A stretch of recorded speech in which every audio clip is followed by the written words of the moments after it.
Good evening, friends and family, and thank you for coming to another night with Repair, Restore, and Grow Black Communities Behind Black Business. And as you know, we here at Repair, Restore, and Grow Black Communities are working very hard to enhance the awareness and support of Black businesses, because Black businesses help to circulate the dollars in our community, which is a problem right now because our dollar is circulating for only 6 hours in our community and up to 30 days in other communities, because we have so many people with businesses in our communities that are not reinvesting back. And so that's why we're working every week and bringing our podcast to you and all the other work that we're doing to say we need to start supporting our own. And we have another special guest tonight, Troshawn McCoy. And Troshawn is a very special guest. Troshawn is a member of the Marquette Four. If you recall, they were 4 young men that were wrongfully incarcerated because of racism and this prejudice judicial system that we have here in this city. And Troshawn has persevered. The other 3 members have persevered, and they were released. At age 17, Troshawn was incarcerated and spent 22 years in prison. And he is here today to talk to us about the experience that he has had. He is here today to say that he is back into the community. There was a very substantial settlement of $50 million, and Troshawn is giving back. And he has a lot to offer and a lot of information to give us tonight. So, Troshawn, I want to thank you very much for taking time out of your day to be with us tonight. Thank you very much. Thank you. Thank you. Absolutely. Absolutely. And as you know, family, we're a nonprofit organization. And we support our Black bookstores. We support our local bank. Troshawn, we used to have 22 Black bookstores in Chicago. I say this every week because we had dwindled down to 2. But there is a resurgence of Black bookstores in this city. And they're opening up here on the South Side. And if you want to know the names of these bookstores, go to our website at rrgbc.org and support them. I believe Troshawn will be having a book coming out, and hopefully that book will be made available in our bookstores as well as other platforms that he chooses to sell his books on. But we need to support our bookstores. That's where our information, that's where our knowledge is, and that's where we can share information with one another. And so what we do here is we feature a Black bookstore on our website every month. This month it is still Frontline Books, and you can reach them at frontlinebooks.com. They have an online presence, but a plethora of very interesting and powerful reads. And we go a step further. We give a book away every month. And so the book of the month is still My Life and Ethiopia's Progress from 1892 to 1937. It is an autobiography of Haile Selassie. It's a 2-volume piece. And this is about his life and his ascension into the modernization of his country's political realm. And the second volume focuses on the Italian occupation of Ethiopia. And as you know, Ethiopia did persevere through the colonization attempt of the Italians. And so if you want to obtain a copy of this book for free at our expense, all you have to do is go to rrgbc.org and subscribe, and you can become a winner of this book. We will pay for the shipping and the cost of the book. All we ask is you support our bookstores. And then there's the Southside Community Federal Credit Union that is located at 5401 South Wentworth. And they are offering personal loans, auto loans, micro loans, title loans, loans in lieu of these high interest payday loans, financial literacy classes. Southside Community Federal Credit Union is not just a banking institution. They care about the people in our community. And in order for these financial institutions to thrive, they need us to open an account. And we have our money sitting in a lot of banks who are not giving back to our community like they should. And so we ask that you support the Southside Community Federal Credit Union by opening up an account. And then also you can go to our website at rrgbc.org and you can donate to our cause and help us out with the work that we're doing. So let's get to our guest for tonight. Troshawn, as I mentioned, is a member of the Marquette Four. And Troshawn, I'm going to give you the floor, but I would like for you to begin this conversation tonight with talking about who Troshawn McCoy was prior to this incident occurring. You were 17 years old and you were growing up here in Chicago. I'm sure you had plans for your life. I'm sure you had some aspirations. I'm not even certain if you knew that something like this was even a possibility growing up as a young man, a young Black man here in Chicago. But I'd like for you to start our conversation out with that tonight. Well, at the time, I was a high school student. I was a senior in high school. I got fairly good grades. I definitely had aspirations on going to the college or maybe the military. I had uh, a pretty good upbringing, middle class. My mom was a nurse for 40 years.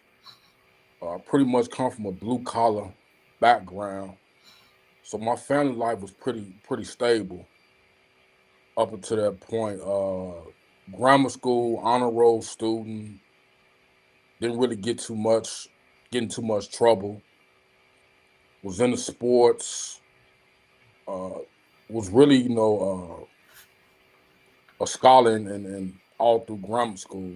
Winning spelling bees, winning science fairs and things like that. So I was pretty much a good kid. I would have never imagined that, I would wind up, being caught up in this web that I got caught up in, which would eventually lead me to being wrongfully convicted and sentenced to 55 years. So I pretty much come from a background that was kind of contrasting where I wound up, to say the least. Mm-hmm. Mm-hmm.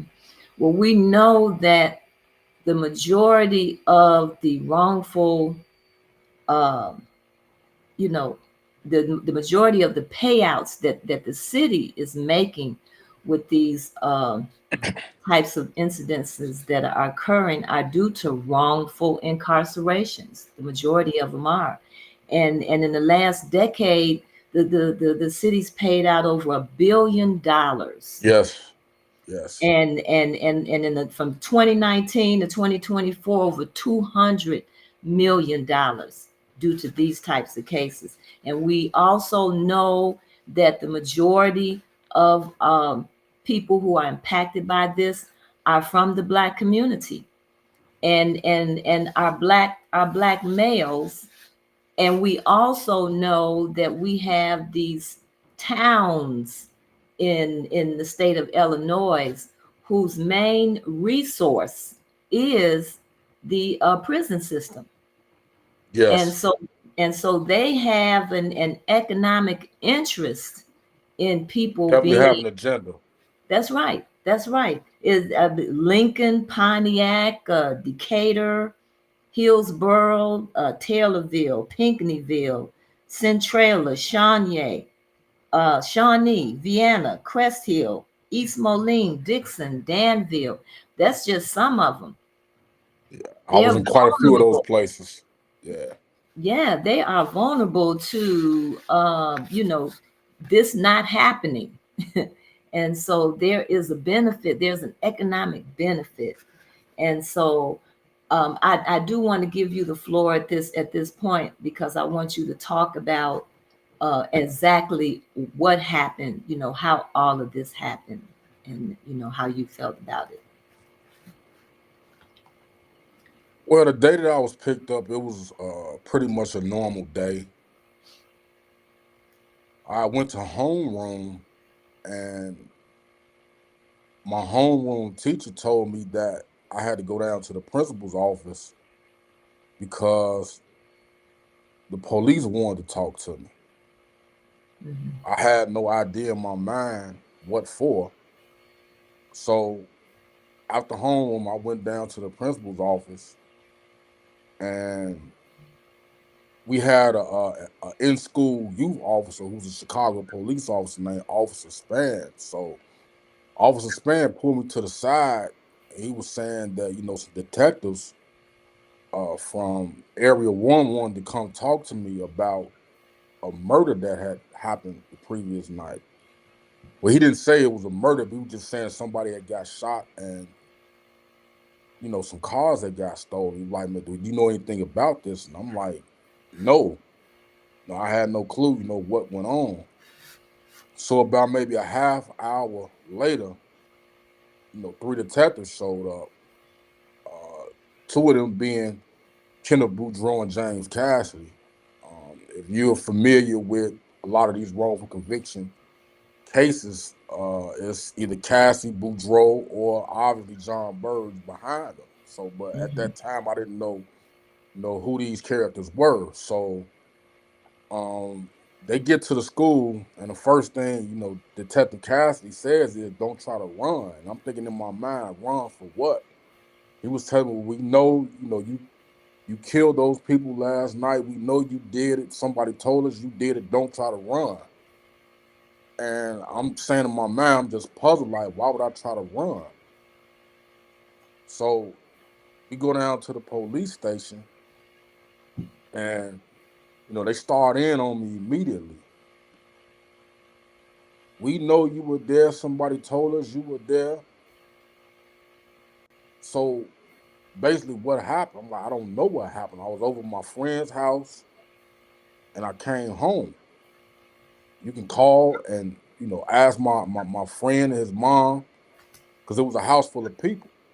Now, mind you, the case, the actual murder site was 70th and Western, which is the southwest side of town. At that time, I was living on the east side of Chicago on 81st and Chappelle. So the school that I went to was on 30th and King Drive, 29th and King Drive. So there's no way possible that I could have did this in the time with they saying I was doing it. It just didn't make sense. So long story short, Cassidy, he would come in antagonizing me. "I know you did it. I know you did." And he would leave out. Then another cop would come in and say, "Well, just listen. We know you did it. Just tell us what happened and you can go home." And I kept telling him, "I don't know what happened because I wasn't there." And he would leave out and Cassidy would come back in. So this went on for about another maybe 8, 9 hours. And like it was just constant back and forth, back and forth. Before you know it, I just broke. So I figured in my mind, just let me tell these people something and they'll let me go home. So I made up this story implicating my other three co-defendants. They brought them in, got them to do the same thing, and here we are fighting murder charges, double murder charges for something that we didn't do. All of us signed court-reported statements, Now which we were you were coerced into making. 17. Yeah, You were I turned 17 November 3rd, and we were arrested December 5th. So I was 17 for 32 days. so didn't you have rights as you were still a minor? Yes, I was. They were supposed to call my mother. They were supposed to uh, give me a lawyer that wasn't the state's attorney, but obviously that didn't happen because they were trying to get what they got, which was a confession. Hmm. And so they were threatening you that if you didn't say Yeah, you they did. would. Yeah, they were telling me that I would spend the rest of my life in prison. Now, to be 17 years old and a kid and you trapped in this room and somebody's telling you you're gonna spend the rest of your life in prison, at that point you're gonna do whatever they're telling you to do to avoid that. But unbeknownst to you, what they're telling you is not gonna happen is what's actually gonna happen Hmm. if you cooperate. They tell you if you cooperate, you won't go to prison for the rest of your life. But if you do cooperate, you won't. It's the opposite. Hmm. So you didn't get a chance. Did you get a chance? I'm sure you did get a chance to say, well, I said it because, just like you telling me, I Uh, said it because, he was threatening me, to be in prison for the rest of my life. And I was scared. I mean, You once didn't get it. you are charged and going through the proceedings in court, like none of that matters. Mm, You're a fall guy at that point. wow. So one of the interesting things about this case is the fact that in 1997, while I was still fighting the charges, myself and my three co-defendants, this was during the what they call it, the part of the pretrial process where they, it was the discovery process, and we had been fingerprinted about maybe 3 or 4 times from the end of '96 to maybe the middle of 1997 to see if these fingerprints that were found, because there was a double murder and an armed robbery and 2 cars were stolen. Mm, So they were trying to match our fingerprints up to the ones that were purportedly on these cars. But every time that they ran our prints, they kept saying that the prints came back inconclusive. But the whole time they weren't inconclusive. The prints just didn't match and they fraudulently concealed it. mm, So the thing with that is, had they admitted that they messed up, they would have to tell the world they messed up, but they already had us. So they swept that under the rug and allow us to go through the court process, get convicted, and go to the penitentiary.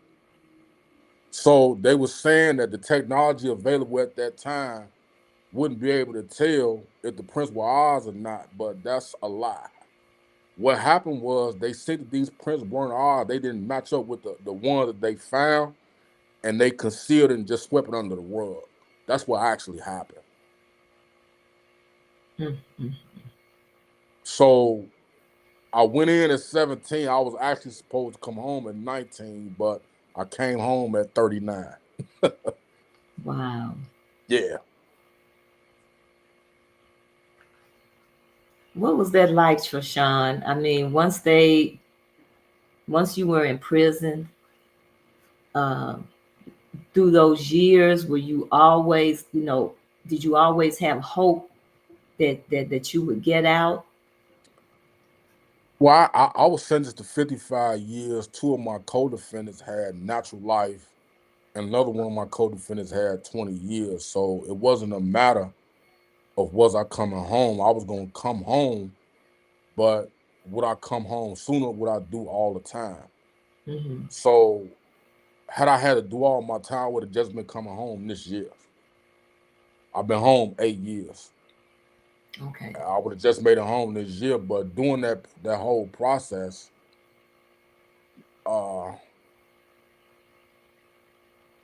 I just knew if somebody could just unearth the truth that I had a chance, but if not, I would just be there until my sentence was over. Mm-hmm. So you don't do that type of time, thinking about why you're there and the time that you have. You just make a life for yourself while you're doing the time and just try to get through it. Because if you thought about why you were there and you're not being guilty, like you would go crazy. So that was something that I couldn't focus my mind on. It's Mm-hmm. always in the back of your mind, but it can't be in the forefront of your mind because you will become unhinged. Okay. And so did you have support there? Because I mean, you're coming in pretty young at 17. And Yeah, to my been able to come to that conclusion that this is how I'm going to have to handle this time. my mother was there for me. My father was there. But as time went on, by me going further and further away from home, it just got to a point where it was just my mother. And then there was times when, I didn't see her 'cause she had her own issues and problems that she was dealing with, with my incarceration. So she, battled drug abuse here and there, but she was still consistent. But it was just times when, you know, I wouldn't say that I was by myself, but I kind of was. I could always call home. My mother would always send me money, but I didn't really have for the whole time that I was locked up, just consistent support all the time. It was pretty much all the time, but not just all the time. I wasn't getting visits, every week. But it gets to a point where as long as, I can call home and I'm Mm-hmm. not in the penitentiary struggling to, have soap and deodorant and the little things that I need, my necessities, I was okay. Okay. Not to say that I was okay with my situation, but I mean, just for somebody who was a prisoner to be able to, to have the things that they need and be able to do your time and not have to worry about that, I was pretty much in a good space. I was making the most out of a messed up situation. I'll put it like that. Mm-hmm. So is that how most of the guys or most of the people are handling it? Yeah, I mean, you got guys running around with 2 or 3 life sentences, acting like they're gonna get out tomorrow. Mm-hmm. It's not something that you can consciously just think about all the time, or you, like I say, you'll go crazy. It's a community in and of itself. It's an entirely, it's a subculture. It's another world within Mm-hmm. itself. Just like you have all the components of the world out here, and Mm-hmm. you know the free world. That is a world inside that prison space, and you just adapt to it. And it's like most people, they had an attitude. Okay, I'm here till they let me out. Whether it's Mm-hmm. through the courts or whether it's till I finish my sentence or when I die. That's just the attitude that you have to have during time, or you won't make it. And while you were there, did you see more people coming in that were had came in through the same kind of situation that you were coming in that you came through? Well, that was something that I didn't find out until I came home and I started seeing more and more people that I knew from prison and Mm-hmm. was seeing them on the news. They were wrongfully convicted that I didn't know. I was around these people every day and I didn't know Mm-hmm. because people, they don't really speak on whether they're in there for something they did or not. It's just not something that's talked about. People don't sit around all day and talk about what they're locked up for, whether it be rape, murder, robbery, arson, whatever the case is, because you got all of those people in there. But it's not something you talk about. Mm-hmm. Like that's the last thing that you talk about is prison, unless it's like your cellmate or something like that, or one of the law clerks. just don't talk about your case, whether you did it or whether you didn't do it. It's just not something that's just a topic of conversation like that in that space. Okay. And did you have people inside that were supportive of you? I wouldn't say supportive, but Mentoring you, so to speak? I wouldn't say that, but I tended to gravitate towards older inmates Mm-hmm. that were kind of seasoned, that could give me, pointers about how to navigate, through prison, just trying to acquire as much knowledge as I possibly could Mm-hmm. in order to survive. Okay. Okay. And so having gone through this for the last 22 years, and you've been out now 8 years, so you've had some time to compare what it was like before you went in and what it's like out here now in the Black community. Mm-hmm. How do you see uh, things different? How do you see that things have changed? What I'm seeing, people are alarmingly fake and disingenuous. I'm seeing it every day in my, just in life in general and in business. Mm-hmm. People just don't have any level of authenticity anymore. Mm-hmm. Everybody is fake. Everybody is phony. Everybody has a hidden agenda. That's one Mm-hmm. of the biggest things that I noticed. It was a guy, I won't name his name, that I went to high school with. And, when I got out, I had a full exoneration, so I didn't have any record, and I could pretty much work anywhere I wanted to work if I was able to, to get in. Mm-hmm. So he worked for the post office, and he told me that he would get me in, and it was just a bold-faced lie.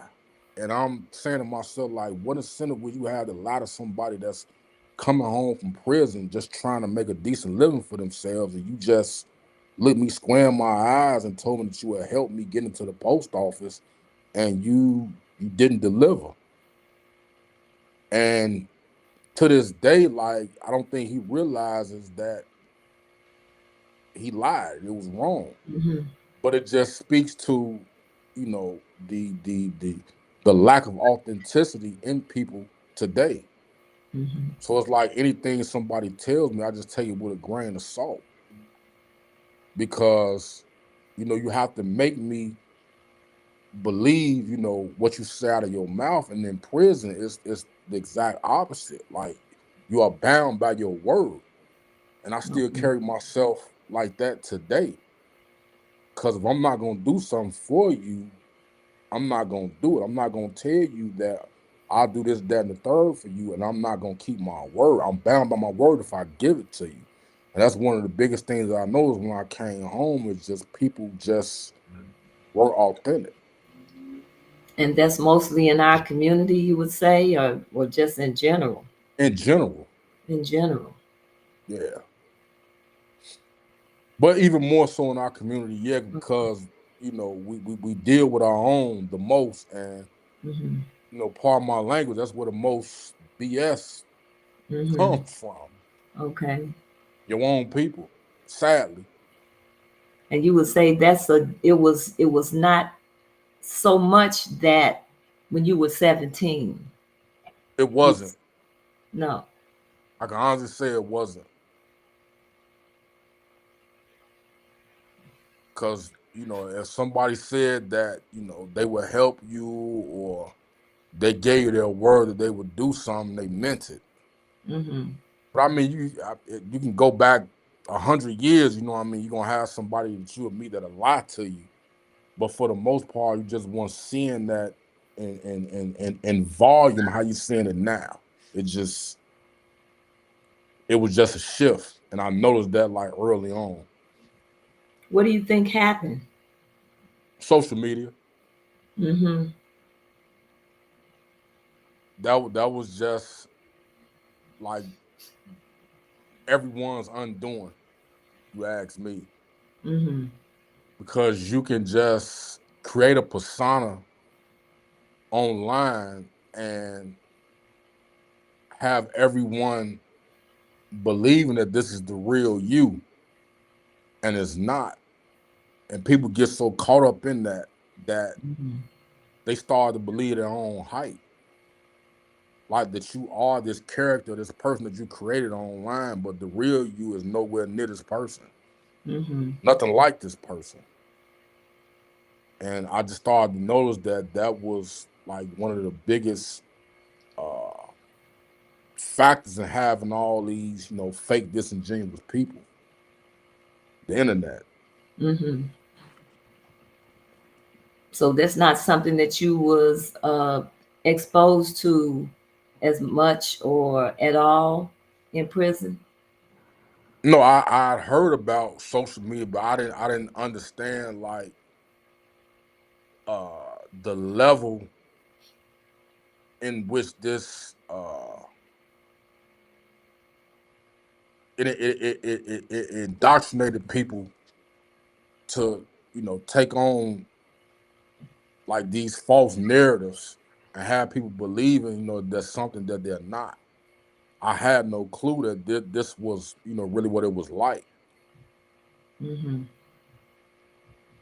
Well, it was just Facebook, it was just Instagram, but I couldn't really like unfold what was to it, like the mechanics behind it and the reasons why people did what they did on these social media platforms until I came home. But I heard about them though, when I was incarcerated, but I never knew to the degree, how I even was sickening that it was. Mm-hmm. Mm-hmm. And do you see a difference in terms of how Black people work together collectively? This is a conversation that comes up a lot in Hmm. terms of how we used to work. We used to be closer. We used to Hmm. work together more, and now people have become more self-serving, more individualistic, and so it's contributed along with a lot of other things Yeah, to the demise of our communities. I mean, but that's the thing. I mean, you have to gravitate towards like-minded individuals with common goals, um, that also have humility. What one of the things that I'm running into in business a lot, and I'm trying to like break away from these type of folks, individuals that have that king NIGGA mentality. Mm-hmm. That's like an epidemic. Like they want to be the smartest person in the room, the richest person in the room, uh, the leader in the room. And I'm understanding like in business, you can't always be the king or the queen. Sometimes you have to work collectively with a group of people in order to achieve a goal. And some people just their direct personality, their nature doesn't allow that, which makes them unable to work with. And then just on top of that, the people who have hidden agendas and motives that don't line up with where you're trying to go and what you're trying to do in business. I'm Mm-hmm. running across that a lot, so Okay. I just try to stay away from those folks. But for the most part, like you have to gravitate towards people who share your same ideals. They definitely have to have humility and have to work well, with others. Right. Because if, let's just say, for instance, your expertise is construction, how can I go back and forth about you with that? Because if my area is, I don't know, finance or accounting, I'm bringing what I'm bringing to the table. You bringing what you're bringing to the table, and this other person bringing, and we work together in unison to achieve a goal. Mm-hmm. But it's just some people just you cannot work with them. That is true. And that is true. And now, since you're talking about businesses, that was one of the other reasons that I really wanted to talk with you, is because I know you've come back to the community. You have businesses.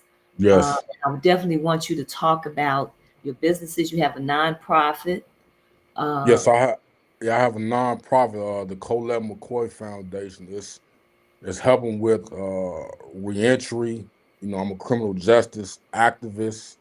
Okay. So our focus is to help people reestablish themselves, the returning citizens reestablish themselves in society, because when I came home, there weren't any real programs in place that helped me with housing, jobs, job interviews. I just had to wing it on Mm-hmm. my own. So I'm currently working and trying to partner with other, nonprofits to, help people with a smoother transition back into free society. Mm-hmm. So that's definitely one of my goals.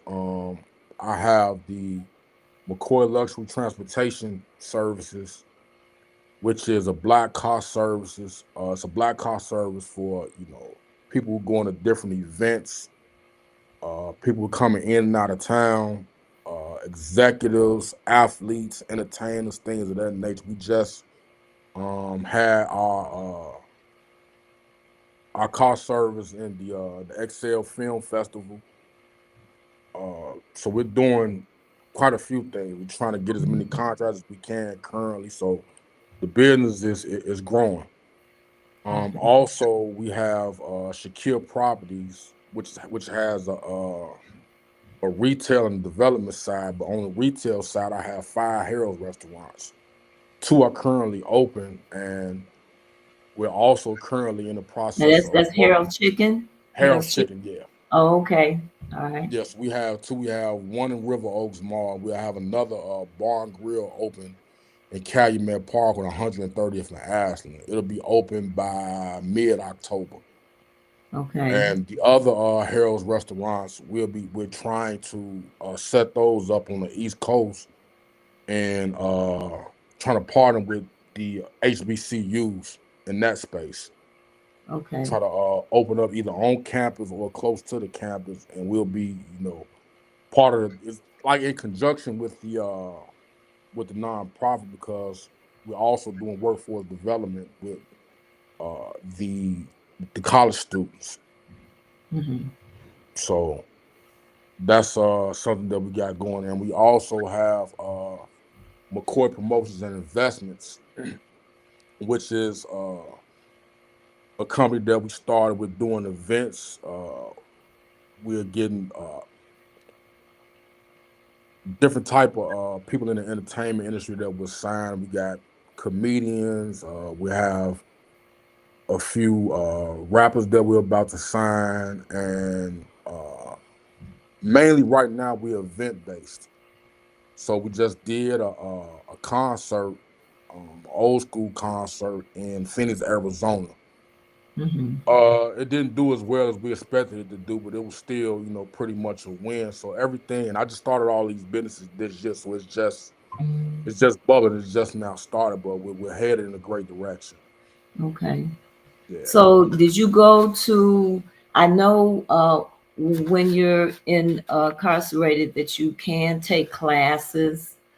Some people have gotten degrees, Yeah. uh, and some people have gotten degrees that they could do something with when they came out, and some people have Hmm. got degrees that they couldn't do anything with when they came out. So to get into all of these businesses, I'm certain that, as many people know, you had a large settlement, you and the other 3 people. As part Yes. of Marquette 4, there was a $50 million settlement. Yes. And so I'm sure those funds are supporting you, but then there's also you got to know what you're doing. You got to know about business. Yeah. So, You have to surround yourself with the right people. So I have an amazing team. The people that I'm working with and the people that I'm partnering with are definitely helped me to scale, to grow, mhm, and just the day-to-day operations. They're like we have it where it's a well-oiled machine. So it's just not me, because my banner company with all of these different companies is McCoy Enterprise. It's 22. 22 obviously being the amount of years that I did in prison. So that's the little spin that we have on it. But, in my organization, I have people in place that, help this run smooth. So it's not just me. I Okay. definitely, need help day to day with all this stuff that we have going on. We definitely have a strong team. Well, as I mentioned, our organization, we're a nonprofit organization. Mm-hmm. We're very small, but we're working to enhance the awareness and support of Black businesses. We want people to support Black businesses. Mm-hmm. We have, we do have a number of Black businesses here in the Chicago area, um, but we don't have enough, and then they don't get the support that they need. They don't get the resources that they need. There's been conversations about TIF dollars, billions of dollars in TIF money is sitting, waiting to be spent um, in 2026. And Mm-hmm. where's that money going to go? A lot of Black people who want to start businesses, who already have businesses, are not getting the resources that they need for businesses in our community. And so it's had a devastating effect on the community, because when you live in a community and you're spending your dollars with businesses that are taking all of the dollars out, uh, it doesn't help the community. It does not. And so have you seen that, aspect of it, in the Black community since you've been back?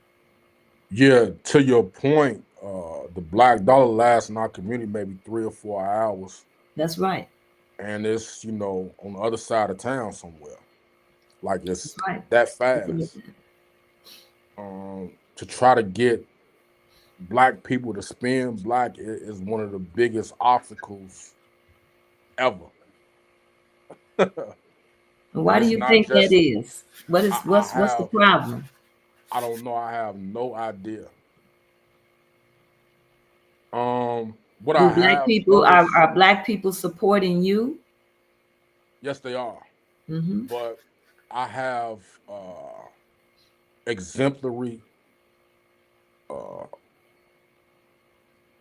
business standards as far as operations and service, and I think Mm-hmm. that's one of the downfalls of a lot of Black businesses. The service is just not good.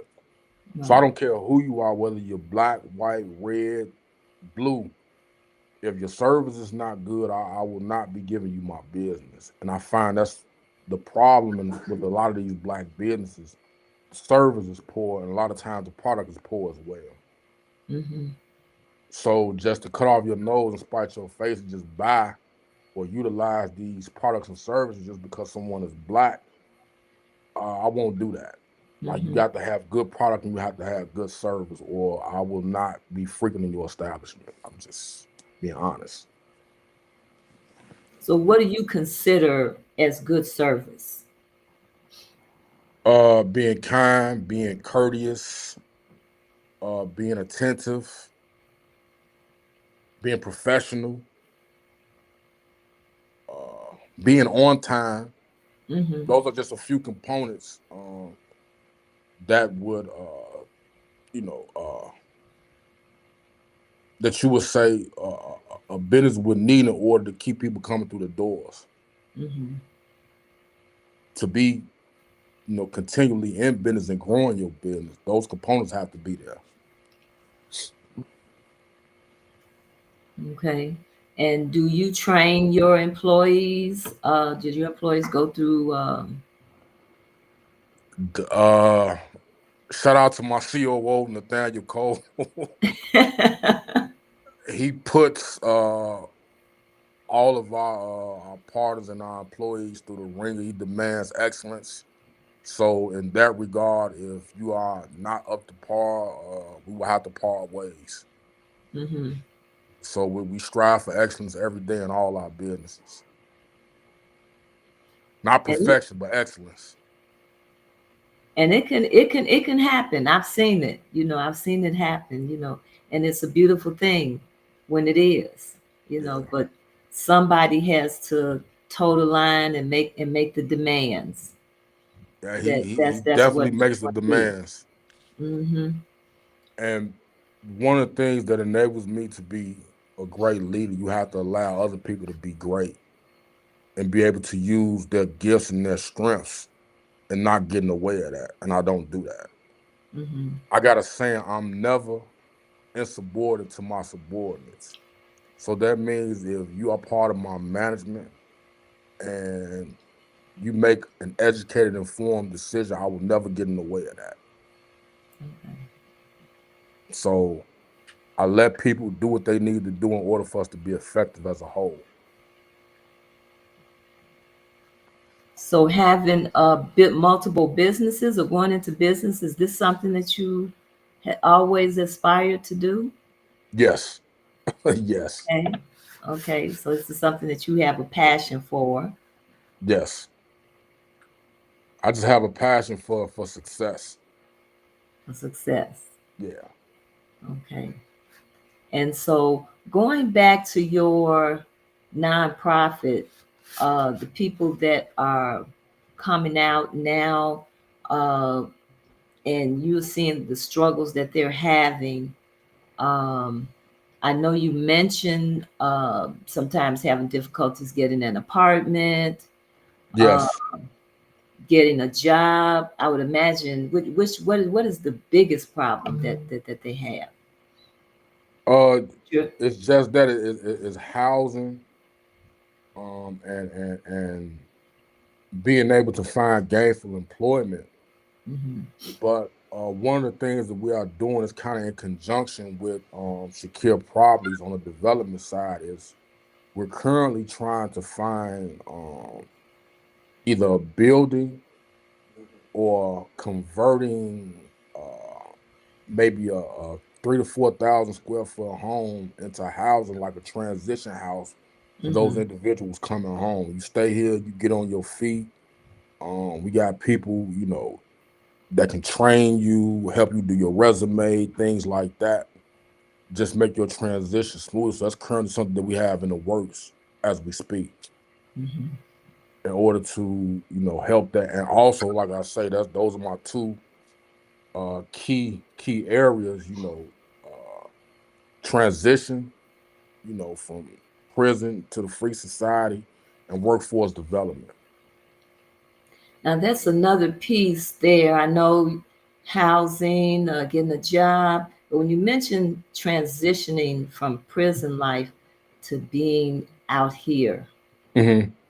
what's the major differences there in terms of just not just talking about the home, but just being in that prison and then being out here in society? It's it's scary because first of all, it's a lot of responsibility, and it's just that freedom.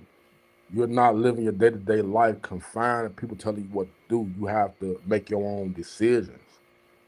And some people can't handle that. Hmm. So it's psychological. So you're going from a space where you had all these rules. There's rules out here too, but these rules are enforced daily.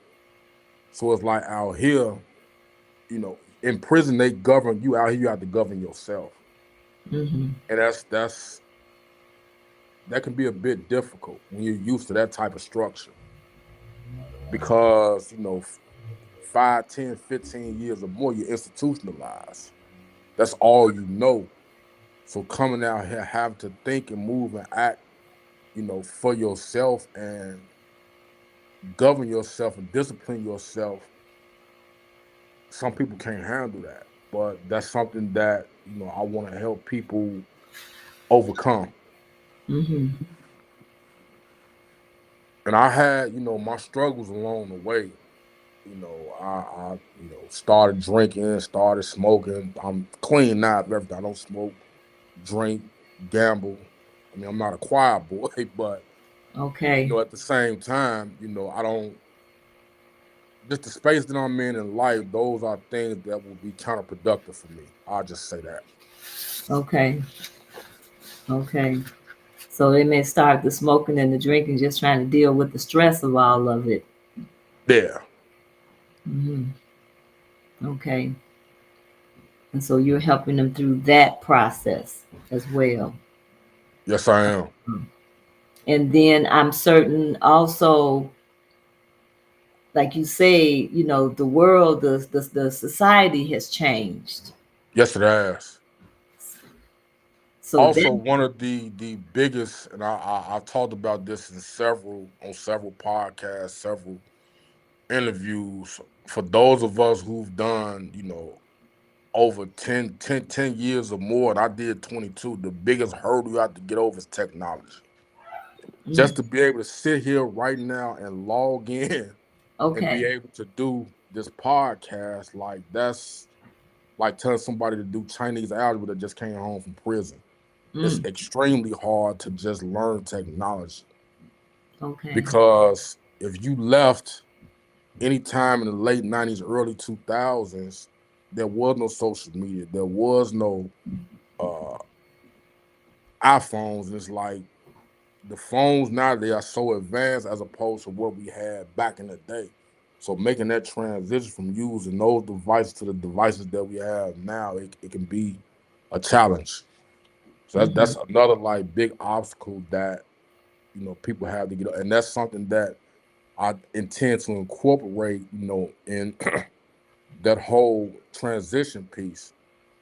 You know, maybe in some ways partner with Apple to help people learn, the newest gadgets and technology because Hmm. they're part of our everyday life now. Right. And it's something that, you obviously need in order to function out here in free society. So that's something that I got in the works too. Whether it be with Samsung, Apple, just being, partner with somebody to, give classes on how to, work all these devices, it would be the transition would be a whole lot smoother Hmm. as opposed to trying to figure it out on your own like I did. And I'm still learning myself. Okay. Okay. So I know you mentioned with I guess, the adults out here today, you see a lack of authenticity in our communities. How do you see our young people now? You were 17, and you're looking at the 17-year-old today. How do you see, in the Black community in particular, how do you see our young people now? I'll just say this: we got a lot of work to do, to say the least. We got a lot of work to do, but to the ones who want to change, who want to make something of their life, you got to reach out to those who actually want the help. Because to be honest, you got some kid out there who's been knee deep, in the game or in the streets since he was 12, 13 years old. Trying to get to him at 17 or 18, it's real hard. So you got to reach out to the ones who want the help. Hmm. And hopefully that'll spread and it will start, be a catalyst for change for the other ones who are harder to reach. Okay.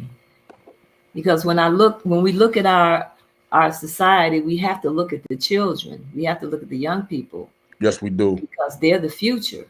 Yes. And I know a lot of resources, have not been used on our young people like they're supposed to. The resources in the society have not been distributed fairly. Many of our They've children, definitely been misappropriated. that's right.